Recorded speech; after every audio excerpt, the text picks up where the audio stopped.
Hello my YouTube family. आज मैं आप लोगों के लिए एक न्यू ड्रामा लाई हूँ जो कि कॉन्ट्रैक्ट मैरिज और हेट टू लव स्टोरी है। इस ड्रामे की समरी कुछ इस तरह से है कि इस ड्रामे की मेन लीड हीरोइन चनिका, जिसे निट कहा जाता है, उसके फादर पे बहुत ज्यादा कर्जा होता है। उस कर्जे को चुकाने के लिए उसको कहीं जॉब करनी पड़ती है और जहाँ वो जॉब करती है वहाँ का मालिक इस ड्रामे का मेन लीड हीरो चिनापत होता है। वो बहुत ज्यादा गुस्से वाला होता है और इन दोनों की केमिस्ट्री ऐसी दिखाई जाती है कि दोनों एक दूसरे से नफरत करते होते हैं और इन दोनों को मजबूरी के तहत कॉन्ट्रैक्ट मैरिज करना पड़ता है। क्योंकि निट के फादर पे बहुत कर्जा होता है इसलिए वो इस मजबूरी से शादी करती है। लेकिन ये दोनों एक दूसरे को नापसंद करते होते हैं और बहुत से इस ड्रामे में ट्विस्ट एंड टर्न्स हैं जिसे देखकर आपको बहुत मजा आने वाला है। तो चले फर्स्ट एपिसोड की तरफ हम बढ़ते हैं। एपिसोड फर्स्ट का स्टार्ट इस सीन से होता है कि चिनापत एक जंगल में भाग रहा होता है और वहां पर ही वो सीरी सीरी करके पुकार रहा होता है। तभी दिखाते हैं कि सामने से सीरी खड़ी होती है गन लेकर। अब उसे रोक रहा होता है कि सीरी ऐसी कोई हरकत मत करना। तो दिखाते हैं कि वो अपने आप को शूट कर देती है और वहां पर ही ये चौंक जाता है अपने फ्लैशबैक से निकल के।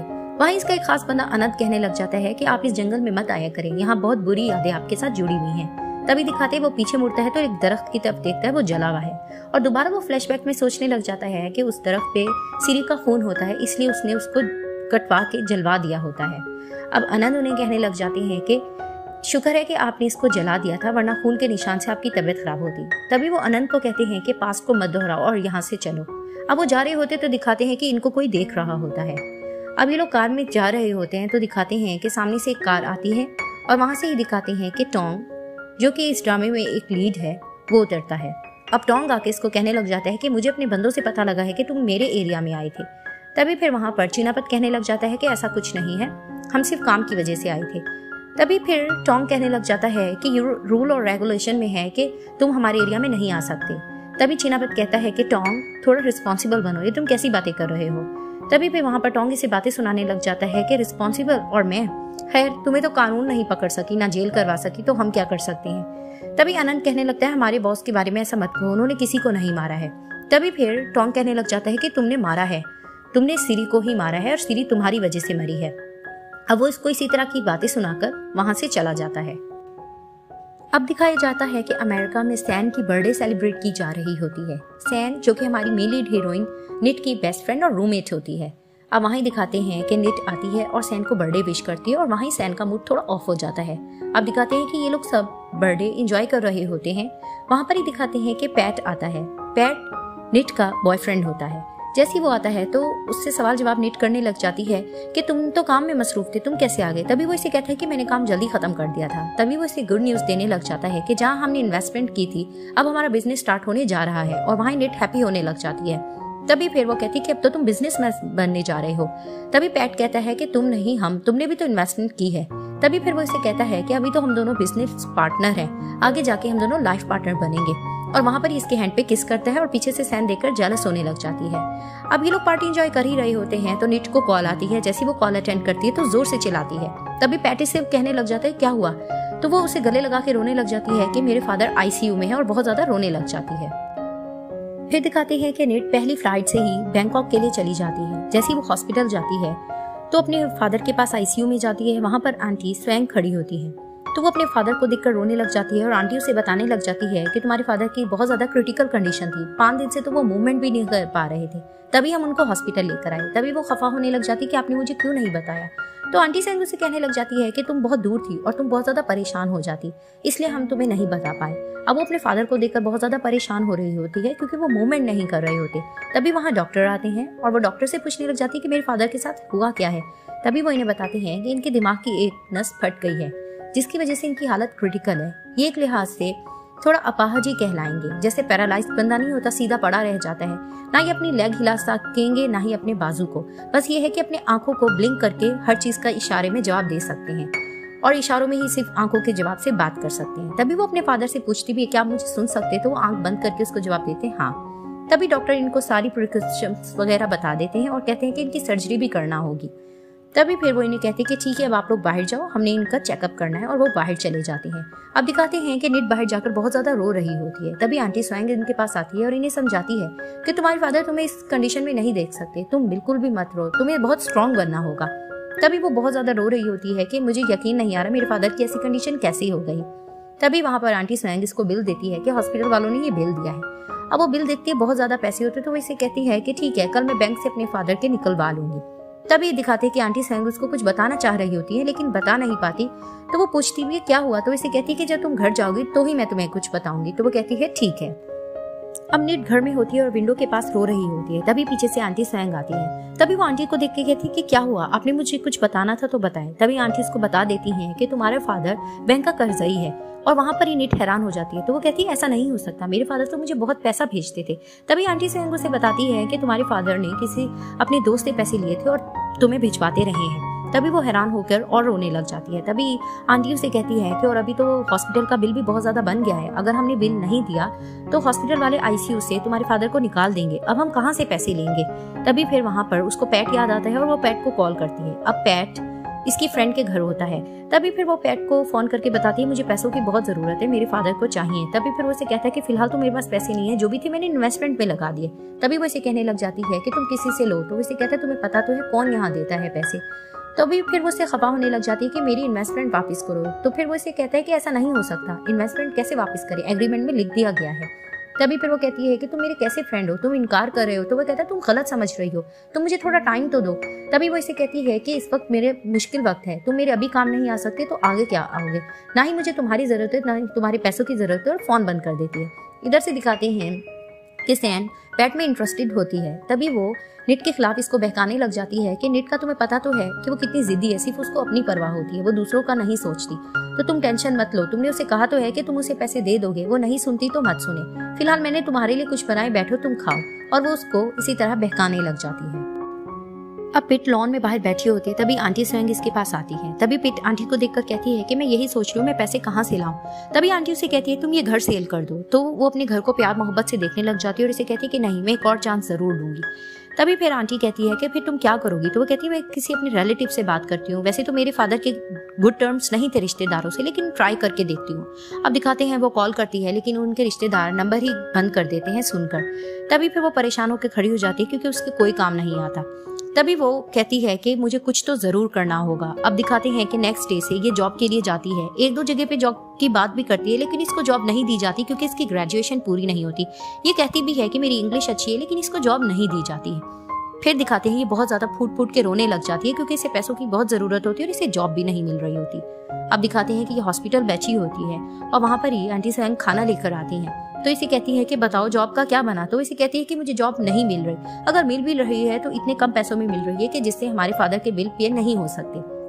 तभी आंटी भी थोड़ा अपसेट हो जाती है और इसे कहने लग जाती है कि आज डॉक्टर आए थे, वो कह रहे थे कि इसी मंथ बिल दिया जाए, अगर नहीं भी दिया गया तो वो आईसीयू से तुम्हारे फादर को निकाल देंगे। और उन्होंने हमें गवर्नमेंट का हॉस्पिटल भी रिकमेंड किया है, जिसपे निट अग्री नहीं कर रही होती। वो कहती कि नहीं, वहाँ फायदा नहीं है, हमारे फादर की और कंडीशन खराब हो जाएगी।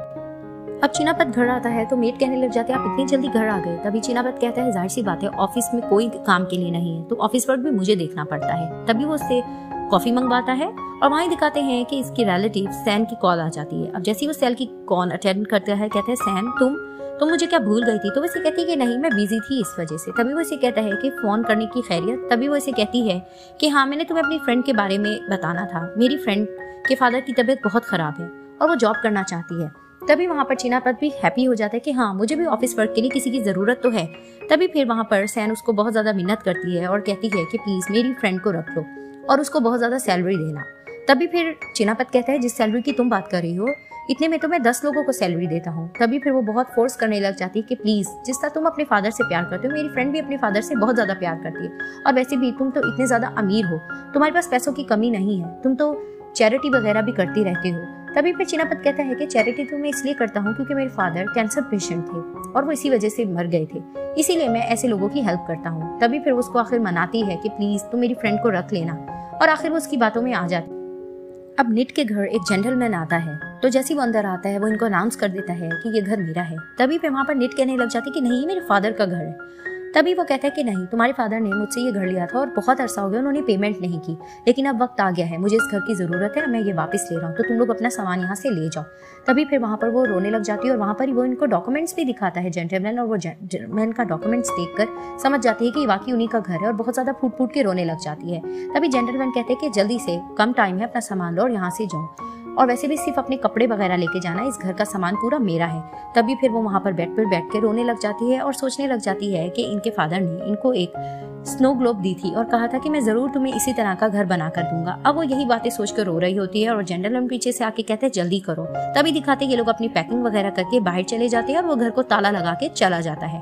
अब वहाँ पर ही वो फूट फूट के रोने लग जाती है और वहाँ पर ही आंटी स्वयं से कहती है कि हम कहाँ जाएंगे, मेरे पास तो कोई रहने की जगह नहीं और पैसे भी कम है। तभी आंटी स्वयं कहती है कि तुम्हारे पास और पैसे नहीं है, कुछ तुमने बचत नहीं की। तो वैसे कहती है कि नहीं, मैं पैसे पार्टी वगैरह में उड़ा देती थी, मैं बहुत बेकार लड़की हूँ, मैं अपने फादर के काम नहीं आ सकती। वो रोने लग जाती। तभी आंटी स्वयं कहती है तुम परेशान मत हो, मेरी एक रिलेटिव है, हम कुछ दिन तक उसी के घर रहेंगे। तभी वो उसको रिलेटिव के घर ले जाती है। अब जैसे ये लोग रिलेटिव के घर वहाँ जाते हैं तो वहाँ पर ही आंटी स्वयं इसको रूम में छोड़कर चली जाती हैं और वहाँ पर ही दिखाते हैं कि इसकी फ्रेंड सैन की कॉल आती है। अब जैसे वो उसकी कॉल अटेंड करती है तो उसे कहने लग जाती है कि सॉरी मैं बिजी हो गई थी, तुमने मेरा नंबर पैट से लिया ना। तो उसे कहती है कि हाँ, और मुझे पैट से ये भी पता लगा था कि तुम्हें पैसों की बहुत ज़रूरत है। तभी फिर वो उसको बताती है कि मैंने इसीलिए तुम्हें फ़ोन किया, मैं तुम्हारी हेल्प करना चाहती हूँ। मेरा एक रिश्तेदार है जो बहुत ज़्यादा अमीर है, तो तुम्हें उसके पास जॉब करनी होगी और वो तुम्हें इतने ज़्यादा पैसे भी देगा। तभी वो इसे कहती है तुमने उसे बताया नहीं कि मैंने ग्रेजुएशन नहीं की हुई। तो उसे कहती है मैंने सब कुछ बता दिया है, उसे ऑफिस वर्क के लिए एक की ज़रूरत है और तुम्हें बहुत ज़्यादा वहाँ काम करना होगा। तभी वो इसे कहती है कि फिलहाल तो तुम मुझे पहाड़ से भी छलांग लगाने का कहोगी, मैं हर काम करने को तैयार हूँ क्योंकि मुझे पैसा चाहिए। तभी फिर वो उसको कहती है कि ठीक है, फिर तुम इस काम के लिए तैयार रहना। तभी फिर वो उसको ये भी बता देती है कि लेकिन यहाँ पर नहीं है, बैंकॉक में ये जॉब नहीं है, तुम्हें आउट ऑफ सिटी जाना पड़ेगा। तभी वो सुनकर हैरान हो जाती है। अब चिनापत अपना ऑफिस वर्क कर रहा होता है। तभी वहाँ पर दिखाते टीवी चल रहा होता है, वहाँ बंदूक की आवाज़ आती है। जैसे ही वो आवाज़ सुनता है तो वो अपनी दोबारा से फ्लैशबैक में पास्ट में चला जाता है कि किस तरह से सीरी ने अपने आप को शूट किया था और वहाँ पर ये सीरी सीरी कहकर उसको रोने लग जाता है। अब वो यही चीज़ सोचकर थोड़ा परेशान होने लग जाता है और वहाँ पर ही वो टीवी बंद करके चला जाता है। इधर से दिखाते हैं कि निट अपने फादर के पास हॉस्पिटल जाती है और वहाँ पर ही अपने फादर को बता देती है कि डैड मैं यहाँ से जा रही हूँ, मैं आउट ऑफ सिटी जा रही हूँ, मुझे जॉब मिली है। अब वो इसकी बातें सुन रहे होते हैं और आंखें भी हिला रहे होते हैं। तभी वो उनको बताते हैं कि आपको परेशान होने की ज़रूरत नहीं है, फिलहाल हमें पैसों की ज़रूरत है और वो बंदा अच्छा है, उसके बहुत ज़्यादा होटल्स भी हैं और वो मुझे होटल में स्टे भी देगा और वो मुझे बहुत ज़्यादा पैसे भी दे रहा है। अब वो अपने फादर को सारी डिटेल बताती है और उन्हें यही कहती है कि फिलहाल मैं निकम्मी हूँ, यही निकम्मी बेटी आपके बहुत काम आएगी। और उन्हें वो स्नो ग्लोब भी देती है और उसे कहती है कि ये मैं अपने साथ लेकर जा रही हूँ। तभी वो अपने फादर को डिटेल बताकर और आंटी स्वयं को कहती है कि मैं जैसे ही जाऊंगी मैं सैलरी भेजूंगी तो इनके बिल्स वगैरह भी पे कर देना। और उनको वो बाय करके उन्हें किस करके वहां से चली जाती है। अब जैसी वो जाती है इसके फादर पीछे से रोने लग जाते हैं। अब निट आउट ऑफ सिटी पहुंच जाती है। जैसे वो टैक्सी ड्राइवर के पास जाती है और एड्रेस देती है कि चिनापत के पास जाना है, तो वो टैक्सी ड्राइवर वाले इधर उधर मुंह करने लग जाते हैं। तभी वो इसे कहती है आप जानते हो चिनापत को? तो फिर वो बहाना करते कि नहीं हम नहीं जानते। तो वो कहती है चले आप मुझे ड्रॉप कर दोगे? तो टैक्सी ड्राइवर बहाना करते कि नहीं हम आपको ड्रॉप नहीं कर सकते, वहां से चली जाती है और ये हैरान हो जाती है। अब दिखाते हैं गर्मी से इसका मेकअप खराब हो रहा था तो ये साइड पर बैठकर थोड़ा अपना फेस सही कर रही होती है। अब जैसे अपने आप को मेकअप कर रही होती है तो दिखाते हैं कि वही स्नो ग्लोब इसके नीचे गिर जाती है हैंडबैग से और वहां पर ही दिखाते हैं कि हमारे मेल लीड हीरो उस स्नो ग्लोब को पकड़ लेते हैं और दिखाते हैं ये उनके पास आके कहती है ये तो मेरा स्नो ग्लोब है। और वहां पर ही दिखाते हैं चिनापत इसको देखे जा रहा होता है। अब वो इसको जिस तरह से देख रहा होता है तभी वो दोबारा से कहती है कि ये मेरा स्नो ग्लोब है, इसे मुझे वापस कर दे। तभी फिर उसे कहते हैं ओह और इसको दे देते हैं। तो इन्हें थैंक्स करती है और वहां से जाने लगती है। तभी चिनापत पीछे से उसको देखे जा रहे होते हैं। अब दिखाते हैं कि नेट अपना सामान लेकर जा रही होती है और दूसरी तरफ दिखाते हैं कि चिनापत अपनी कार की तरफ जा रहा होता है। अब जैसे ही वो जाता है तो दिखाते हैं कि लोग उसको देखे जा रहे होते हैं और कह रहे होते हैं ये तो कातिल है, देखो देखो कातिल आ रहा है, ये तो कातिल है।